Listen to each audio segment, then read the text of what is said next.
Hello everybody! So, we are going to be reviewing the Jeffree Star Thirsty Palette and everything. So, I'm gonna try, obviously, I'm trying to comprehend sometimes. I sometimes question myself on the idea of what biased truly means, okay? So, I think as a human being, I'm just going to review it and everything and say my piece on it. I think that the shade range in here is very beautiful. I love that it's to me organized, because I am OCD in a sense. I feel like to me it is organized because we have the the foiled shades right here in the middle. We have our brightest down to the colorful, down to the warm shades. Then we have more color shades down here with two warm shades down here. I think that it is extremely beautiful. I really do.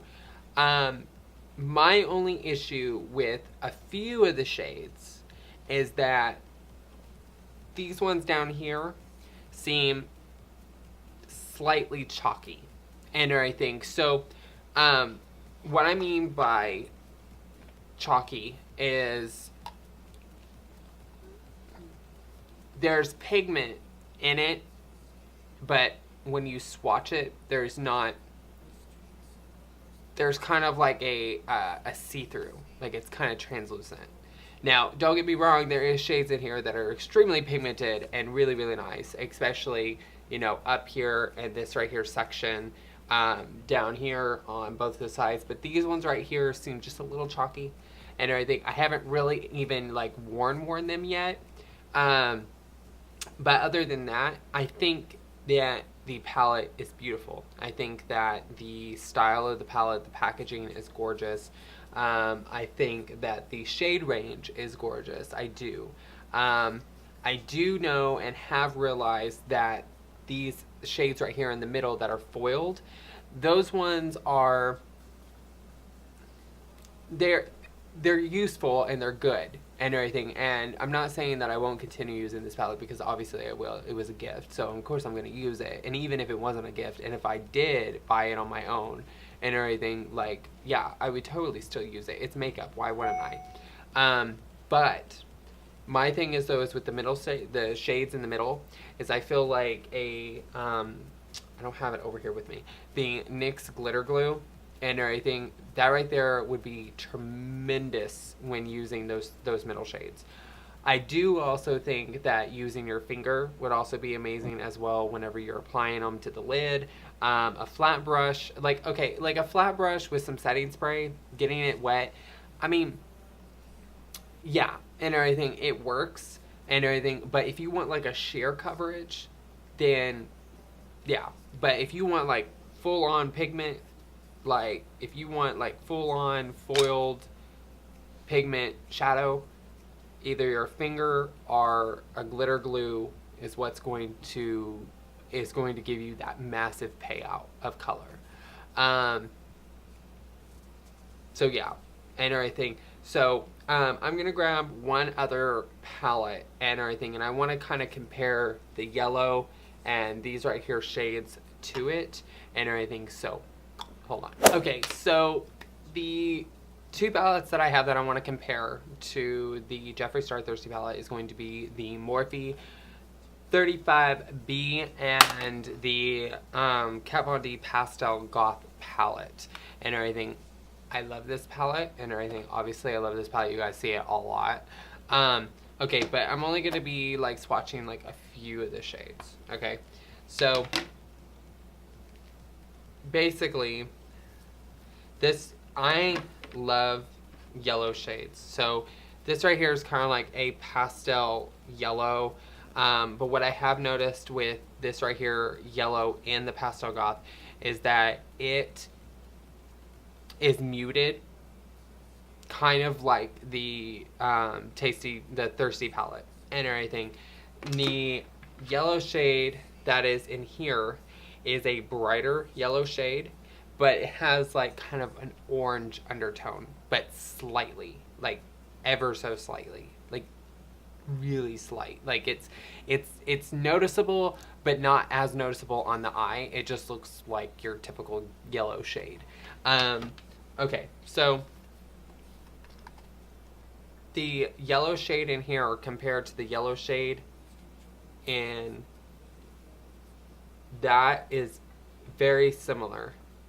I mean, it's not as similar, but it's similar. It's not like incredibly similar, but it's there, if you get what I'm saying.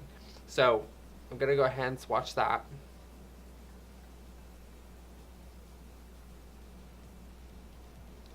So that is the Thirsty palette by JEFFREE, and it has a little chalkiness to it. Like, I feel like it's chalky, and it doesn't really feel like smooth either. It's just kind of, it feels dry, in other words. But it's good though, and everything. Like, it still has pigment, and it would definitely still be worth it, and everything. It's not a disappointment for me.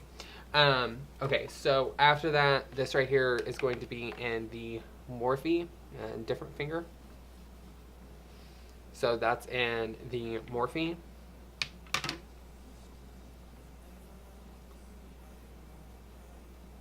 So as you can tell, they both kind of like swatch the same. Like, they're very similar and everything. Like, it's just the lower shade has more kind of like an orangish undertone to it, versus this one right here has like a cool yellow tone to it and everything in the yellow. Okay, so as far as the Goth palette, new finger, and everything. So this one right here has a very, very cool undertone to it. So as you could tell, the Kat Von D underneath is very light compared to the Morphe and the JEFFREE Star. The JEFFREE Star and the Morphe is very similar, but not too similar, if you get what I'm saying, right? So they're similar in a sense, except for the Kat Von D is not as similar, but it still works. It still works and everything. So that's what I'm saying with those three shades. I'm not complaining and everything. Like, that is still like the JEFFREE Star Thirsty palette is still worth it, obviously. Okay, so I actually don't have any shades at all to well, actually, I have one more. The Morphe palette does not have a shade at all to compare to the middle shade, which is going to be this right here, blue shade. So, using my thumb, which is going to be hard as ever. So, okay. So, that right there is the JEFFREE Star. That's like the light kind of blue shade. And then there is this right here shade in the Kat Von D. And I'm going to use a new finger, and that's going to be right underneath. So, okay, so they are on camera very different from each other. So the JEFFREE Star compared to the Kat Von D shade and everything, the Kat Von D shade is actually more blue. The JEFFREE Star shade of blue is actually kind of like an undertone aqua blue. There is an aqua like green, like what is the actual like term and word for it? Like an eel green color and everything, like an eel, like a fish eel, like an eel green color. But like the blue in here is kind of like it's a cooler blue. It's not a warm blue. And so basically the other blue shade that's coming from the Kat Von D is a lot more blue. I don't know if that's picking up on camera or not. I can kind of see that it's picking up on camera. But yeah, other than that, I still feel like the Kat Von D and everything, the formula to it for some odd reason feels a lot more creamier compared to the JEFFREE Star, that shade.